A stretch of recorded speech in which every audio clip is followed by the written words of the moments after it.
Hello everyone, welcome to साइकीनोट।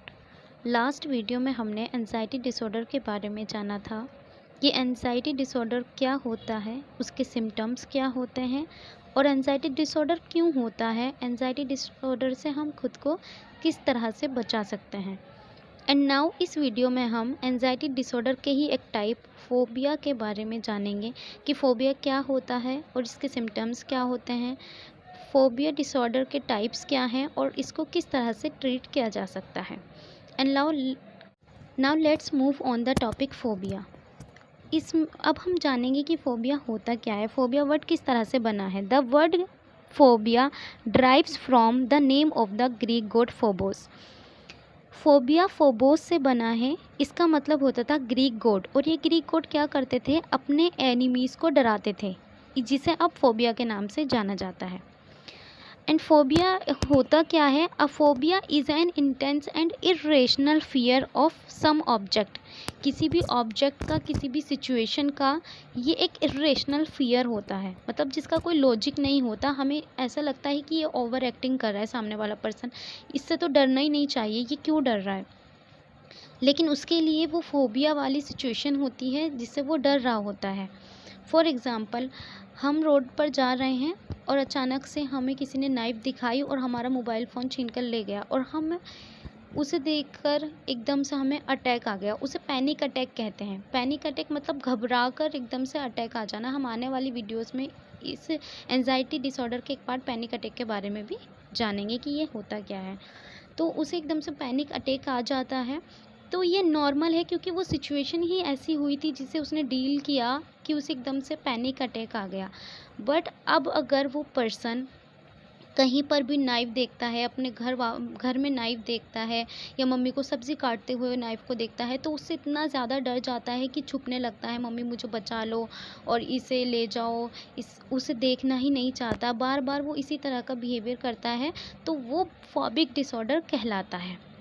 तो हमें ऐसा लगेगा कि ये ओवर एक्टिंग कर रहा है कि नाइफ़ से क्यों डर रहा है, लेकिन उसके साथ ऐसा कॉन्फ्लिक्ट हुआ है, इस तरह की सिचुएशन उसने फेस की है जिसकी वजह से वो आज भी उस चीज़ से डर रहा है। तो इसी को फोबिक डिसऑर्डर कहते हैं। It is a persistence and discomfort fear of some specific object. ये कंटिन्यूसली डिस्कम्फर्ट फियर होता है, और फियर इज़ अनरीजनेबल होता है, but patient has no control on the reaction.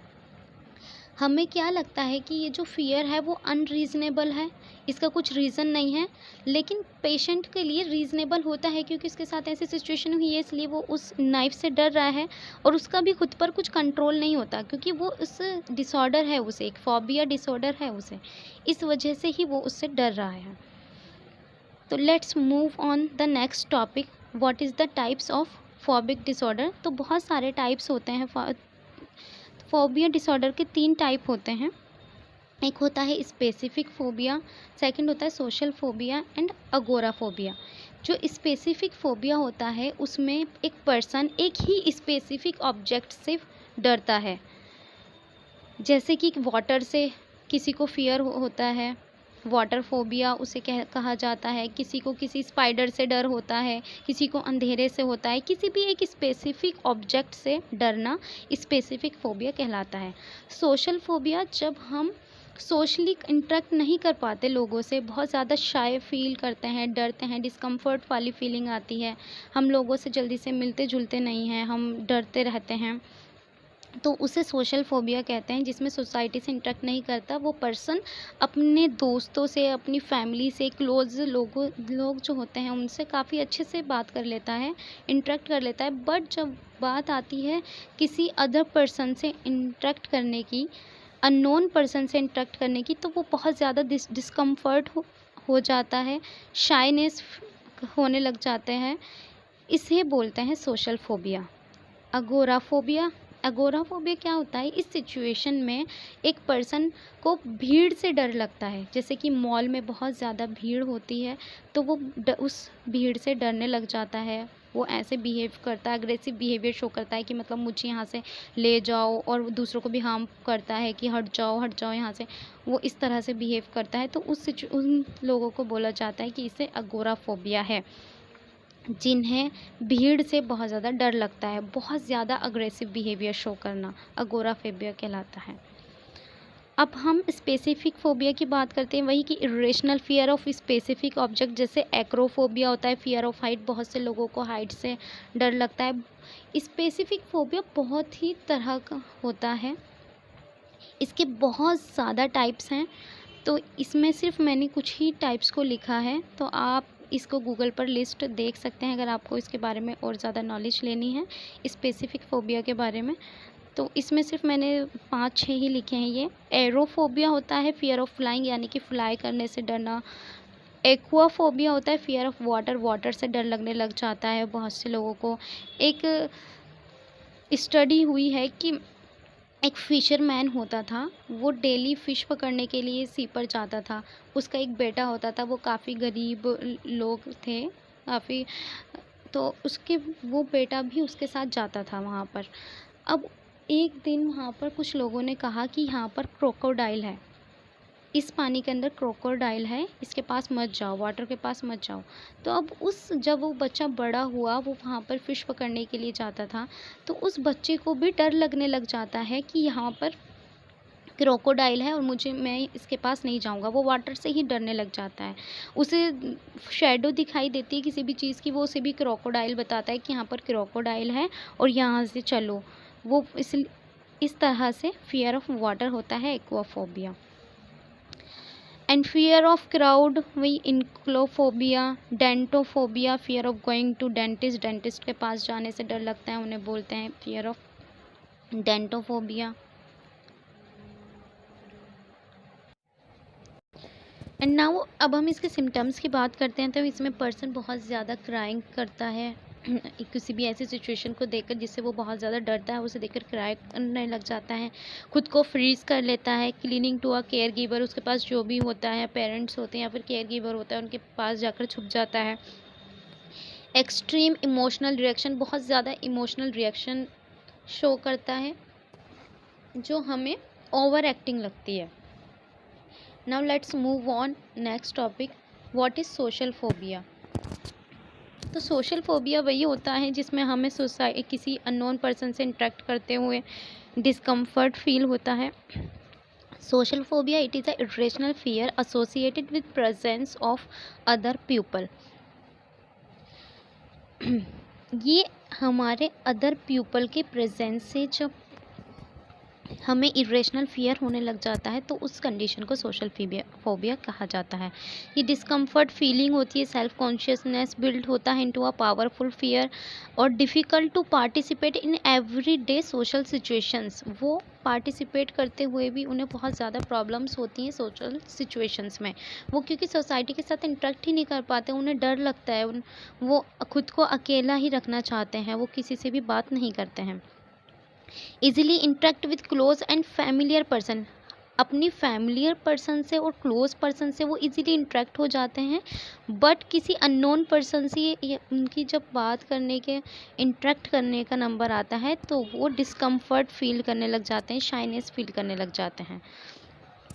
Phobic reaction trigger when meeting new people, talking in a group, speaking in public. तो phobic reaction कब trigger हो जाता है, जब उन्हें किसी भी नए पर्सन से मीटिंग के लिए बोल दिया जाता है, या फिर ग्रुप डिस्कशन के लिए बोल दिया जाता है, या फिर ग्रुप के सामने स्पीकिंग के लिए बोल दिया जाता है, जब उन्हें बहुत ज़्यादा डिस्कम्फर्ट फील होता है उस पर्सन को, और वो काफ़ी ज़्यादा शाइनेस फील करता है, उसे बोला जाता है social phobia.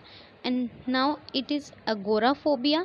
Agoraphobia, fear of public space where many people congregate.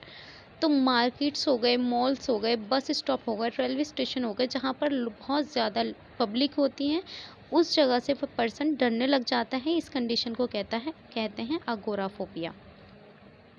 Now let's move on next topic, epidemiology of phobic disorder. इसका मतलब है कि किस तरह से प्रिवलेंस होता है फोबिक डिसऑर्डर।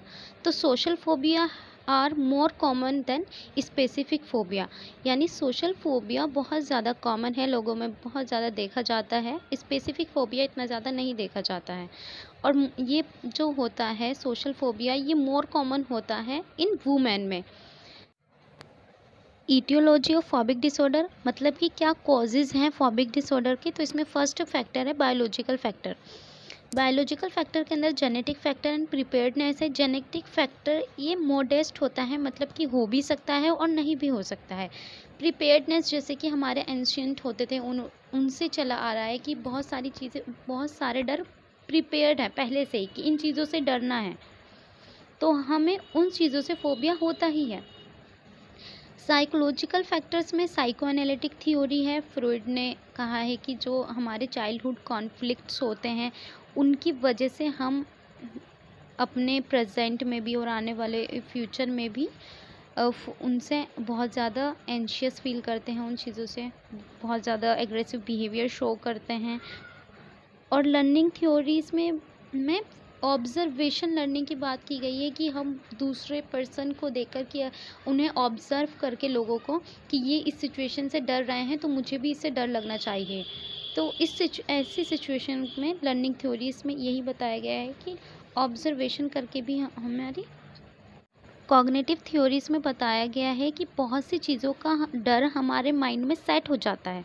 जैसे कि हमने वो एग्जांपल लिया था कि हम जा रहे थे और हमें किसी ने नाइफ़ दिखाई और हमारा फ़ोन छीन कर ले गए, तो हमारा माइंड सेट हो गया है कि हमें डरना है, नाइफ़ से हमें डरना है, ये हमारा माइंड सेट हो गया है। तो इसमें कॉग्निटिव थ्योरीज़ में यही कहा गया है।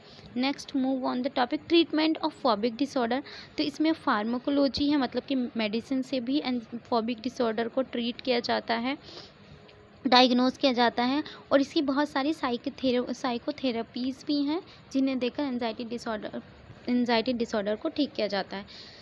तो साइकोथेरेपीज़ ये बहुत ज़्यादा बेहतर मानी जाती है मेडिसिन्स के अकॉर्डिंग, क्योंकि मेडिसिन लेते लेते पर्सन एडिक्टेड हो जाता है मेडिसिन्स का। बट साइकोथेरेपीज़ एक ऐसी चीज़ है जिसका हमें एडिक्शन नहीं होती है और ये हमारे लिए बहुत ज़्यादा बेनिफिटफुल होती हैं। अब फार्माकोलॉजी में एक मेडिसिन का नाम बताया गया है कि एंजियोलिटिक्स से मेडिसिन होती है और एंटी डिप्रेसेंट्स होती हैं बहुत सारी, लेकिन ये डॉक्टर से कंसल्ट कर ही लेना बेहतर है। साइकोथेरेपीज़ में साइको एनालिटिक थेरेपी बताई गई है, मतलब जैसे कि अगर उस पर्सन को नाइफ़ से डर लग रहा था तो अब हम क्या करेंगे, उसे एक रूम में बिठाएंगे और उसके पास उस नाइफ़ की फ़ोटो दिखाएंगे उसे पहले कि इस फ़ोटो से आपको डर लग रहा है। तो वो जब थोड़ा डरेगा कि हाँ डर लग रहा है, फिर वो उसकी थोड़ी और उसे वो मूवी थोड़ी वीडियो दिखाएंगे कि अब आपको इससे डर लग रहा है। इस तरह से वो स्टेप बाय स्टेप उन्हें उस ऑब्जेक्ट से उसका डर ख़त्म करवाएंगे, साइको एनालिटिक थेरेपी। नेक्स्ट है हमारा बिहेवियरल अप्रोच। इसके अंदर बहुत सारे सब पॉइंट्स होते हैं, जैसे कि एक होता है सिस्टमेटिक डिसेंसिटाइजेशन।